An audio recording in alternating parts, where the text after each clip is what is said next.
کیا ہوا؟ مایوس ہو رہے ہو؟ سب پھر سے الجھ گیا ہے؟ کیا بس اب چاہتے ہو کہ اب زندگی ختم ہو جائے نا؟ تو سوچو، اللہ کے سامنے مایوس ہو کر جاؤ گے، اور جب اللہ پوچھے گا کہ مجھ پر بھروسہ کیوں نہیں کیا، تو کیا جواب دو گے؟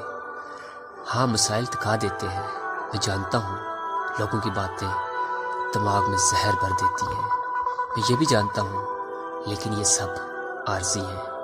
تمہاری زندگی کے کالے بادل جلد چڑھ جائیں گے، سویرا ہوگا، بس تم یقین رکھو۔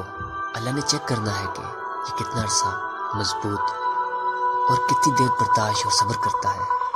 اگر ان سب میں مایوسی آ جائے تو اتنا یاد رکھنا کہ کبھی انسان کو اس کی طاقت سے زیادہ تکلیف نہیں دی جاتی، تو تم کیوں پریشان ہوئے بیٹھے ہو؟ اللہ پر یقین رکھو، وہ تمہاری ساری دعائیں قبول کرے گا۔ وہ تمہارے دل کے حال سے بھی واقف ہے، وہ جانتا ہے کہ تم نے اس سے کیا مانگا ہے اور کس قدر مانگا ہے۔ وہ تمہاری دعاؤں کو ضائع ہونے نہیں دے گا۔